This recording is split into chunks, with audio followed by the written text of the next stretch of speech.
Ağamcan salam. Kurman kafesine hoş geldiniz. Bor bardın da oncuğum. Ağamcan dik duracak mı oturacak mı? Şu ay boş mu oturacak? Boş ağamcan gördün yok mu? Geç ağam. Ağamcan geç falayın. Geç falayın ağamcan. Ey. Başa kaydıram. Gelin geçin ağam. Ağamcan geç var ya. Ağamcan benim kafemden adı Kurman. Hızıma dediyasiz için durman. Naharlarımız zahmet ederman. Attakma ilk Kurman. Şok için zakaz ediyor gayırman. Öyle gideyim ben ağam pul verme. Diye ağam. Ne ma yer çere al? Oy ağam, Kurman kafesinde ne mi deyip soramam. Ne mi yok deyip soram. Öyle yap, indik de soramam. Ne mi yok deyip soram. Öyle mi? Ne mi soram oğlum özüm o gülyen. Getirmen onu. Barbar fruktu çıgal. Böyle. Ağamcan, fruktu gidelim. İne, Hani doğru olan yok. fruktam. Frukta ine şuna tayarını amca. Git. Yettim.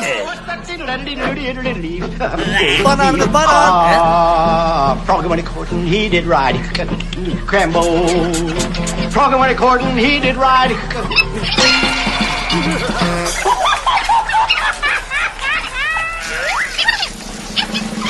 Su alsana su. Su içme için mi, yoğunmak için mi ağam? Şu tayda yoğunul ya mı? Nerede yoğunur ağam? Yürü, geç korkudayım amca. içmeye. Вообще-то natural apelsin soğal. Bol ağamcan, yes. Taş. Natural içecek olsak ağamcan. İne. Buna apelsinin, ine ağamcan. Şu aşağısı talya kısalı. Önerim içecek de öyle. Ağamcan. Bari yasalan lavodun soğunun getir. Bol Kayağı ağamcan. sok getir. Ağamcan, ine. Diyen dağdığın Kurman kafesi hava 30 kilometre terasıldı. Yetsen de ağam. Kliyentler üstüne yaktı. Dağdık o orta şeyini oluyor ağamcan. Yaktı. Kliyent yapmasa da yakışıyor ya. Seni şuna harur getirip ver. Bol ağamcan. Bol getirtme ağamcan. Ağamcan. Ağam. İne. İşte kaç korktun ağamcan. Ey. Oğam. Bile ver. O ağamcan. Ne mi? Niye mi? Hani- Niye mi? Ne mi evi? Niye etsin? Allah'ım yandım benim yandım o. Nahar ağamcan.